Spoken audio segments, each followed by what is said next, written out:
Hi, this is Marlene, Astrologer Extraordinaire. Now, what I wanted to talk about today was the sun and the moon in your chart, the difference between the sun and the moon. And do you actually know what sign your moon is in? Because the chances are that they are in different signs, more likely than not. Now, you would need to look up ephemeris for that. You could Google it. The word is spelled Ephemeris, and it's pronounced ephemeris. You would look in there. Now, here's the thing: the moon it moves every 2.5 days. It moves into another sign. So, in other words, it takes 60 hours. So, every 2 hours, it moves 1 degree.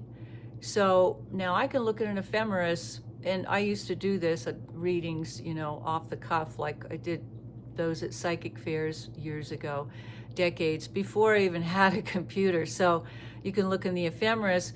Now, here's the thing, it'll show every 2.5 days, roughly, that the moon moves into a different sign. So if I didn't have their exact date, then it would be challenging for me to differentiate whether, let's say, their moon was in Aries, or if they're born later in the day, like after 4 p.m., then it could have been in Taurus. And you can't really tell that without the exact time. There's a service, alabe.com, and that's spelled ALABE.com. And you can go in there and enter that information, and then the wheel will come up. Now, if you don't know how to read a chart, you can scroll down on that, and it will actually tell you your rising sign and the degrees of it. So it'll kind of give you like a quick once over. It'll go through your rising, your sun, moon, and it'll tell you the meaning. But it doesn't go into squares, oppositions, like what are your challenges. I think they actually will do that for X amount of dollars, which I don't know what that is. It's a computer generated chart, so it's not like a professional astrologer that's done it for thousands of hours and decades, going through your chart and really getting into the nitty-gritty of it. I'm looking to the side here. I might move the camera if I can, flip it over, because outside my window here there's a nest of baby robins, and the mother keeps flying back with a worm here and there. And apparently they're old enough to fly the nest when they're about 11, 12, 13 days. They're getting to that time now, getting ready to flap their wings. I saw a really making a go of it yesterday, and I thought, oh, he's gonna fly the coop. Back to the sun and the moon. So astrologically speaking, I go into a thorough analysis of your moon first, because you are more your moon sign than you are your sun sign. Based on a 26,000 time year track of wherever the journeys of the soul has been, you have a PhD in your moon sign. So in other words, you come into the life with full development of what your moon sign is, and whatever your sun sign is, that is the current fuel that you're burning.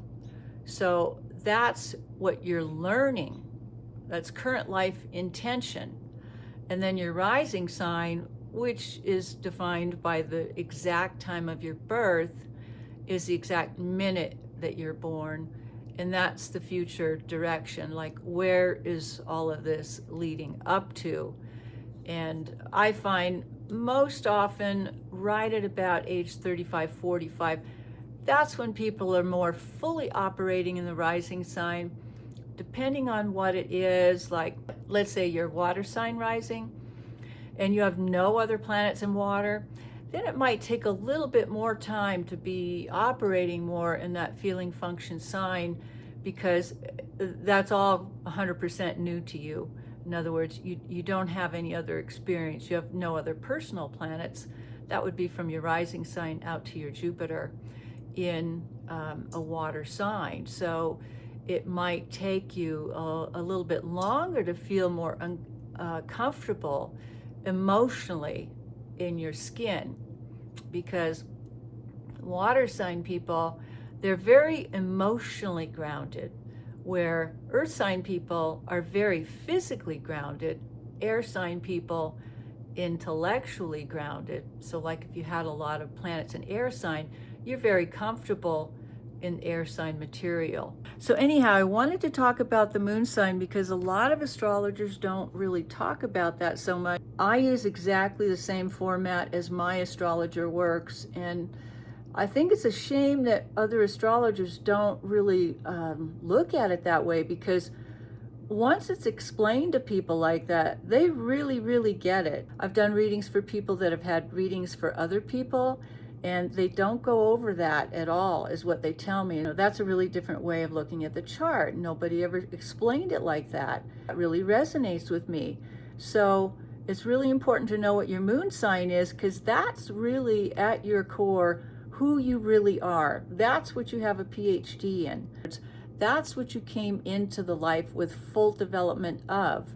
And you're learning the sun sign. So, okay, I'm going to catch up with you again real soon. Bye-bye.